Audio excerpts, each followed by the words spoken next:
The so-called Tax Cuts and Jobs Act goes to committee to work out the differences between the Senate and the House bills, which are many.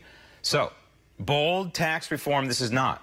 All Americans who pay income taxes deserve tax relief, but this bill does not meet that standard. However, hopefully, most Americans will see their tax exposure drop, but we won't know that for sure until we run the numbers, aka sit down and we fill out our taxes. Joining me now from Pierre, South Dakota, Convention of the States Regional Director, Dave Schneider. Dave, what about this? What happens if we took away Congress's authority, Washington, D.C.'s authority, to even levy an income tax? What if we repealed the 16th Amendment? Wouldn't that be radical? Wouldn't that be drastic? And after all, remember, this tax scheme, as I call it, is wrapped into a budget that is filled with red ink. Last I checked, $600 billion worth of red ink. And what if we held Congress accountable and we said, no, you can't do that. You actually have to proffer a balanced budget. What if we did both of those things? Well, you've hit the nail right on the head, Graham. I'm telling you, you said it great and probably better than I could. If you want real reform in America, it's not going to be just by moving tax money around and maybe taxing somebody a little bit less and a little bit more. What it's going to take is real reform in America, and real reform is only going to come through a convention of states to repeal that income tax, take away that power from the federal government, and put it back in the states' hands, which are closer to you and I, the people of America. All right. So you represent, what is it, 6 states, Dave?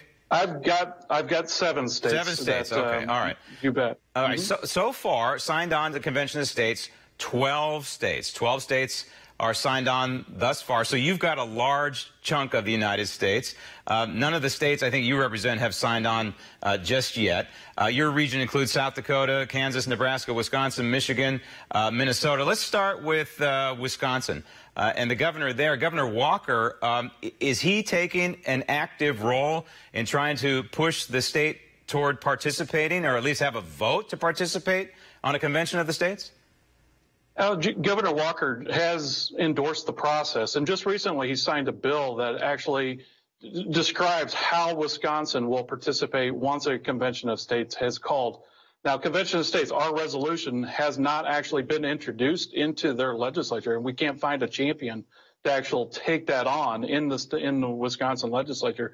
They just passed another Article 5 action for a balanced budget only. But as we were just saying, we need real reform in Washington, D.C., and a balanced budget alone is certainly not going to do that. Well, hold on a minute. That's worth repeating here. I want to delve into that a little bit. You can't find a state legislator in the great state of Wisconsin to back some sort of legislation that will allow the state to participate in a convention of the states under Article 5?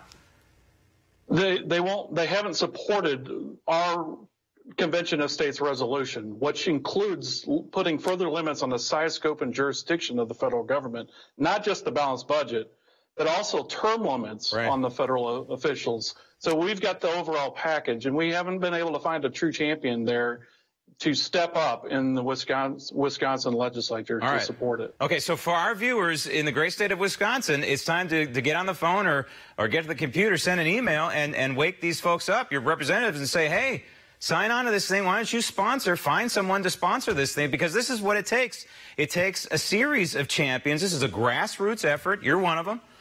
We hope on this program from time to time we're one of them. But it takes a groundswell of grassroots to get this thing to the point where it needs to be, which is, of course, 34 states to sign on. Now, let me ask you something. We're talking about repealing the 16th Amendment. That's a big deal. That's Congress's ability to tax the American people. What about possibly repealing Obamacare? Since the Congress doesn't have the will to do it, apparently, it is a financial matter. I know that the scope is relegated to mainly financial matters for this convention of states that we're talking about.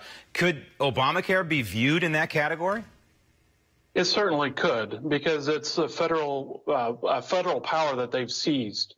So we can reduce the size, scope, and jurisdiction of the federal government. If we wanted to pass an amendment, if it had broad appeal, which I believe that one would, to keep them out of the whole realm of healthcare. You know, they gather this power from some redefinition of the Commerce Clause in the taxing clauses. So if we could define or better define what those powers should be, or maybe just strip those powers altogether, then certainly we could address the Obamacare decision. Absolutely. You represent the great states of Minnesota and Michigan. It just so happens that there's a couple of representatives out of each of those states. One is Al Franken out of Minnesota. The other is John Conyers out of Michigan. Both are embroiled in sex scandals that we chronicled on this program. But the point I bring this up, the reason why I bring this up is term limits. You swerved into it just a few seconds ago. Term limits could answer a lot of the problems that exist in Washington, D.C. today. When you look at somebody so ensconced like John Conyers, 22 terms, this should have never happened. And you look at the lobbying problem in Washington, D.C. If you have term limits, say, for example, 1 and you're done, a lot of this junk goes away. Now, certainly term limits need to be addressed. We have about 88% of Americans that want term limits, yet we also know that Congress is never going to propose term limits on themselves. So we've got to convene a convention of states to propose these type of amendments, the ones that Washington will never do on their own. Yeah, and when it comes to something like this, a sexual harassment scandal, I think we need a citizens committee on board, and I think that the citizens of the United States, possibly through Article 5, are the ones to say, hey, this nonsense needs to stop, and we're going to take charge, which is what the Convention of States, of course, is all about. Dave, thanks for your hard work.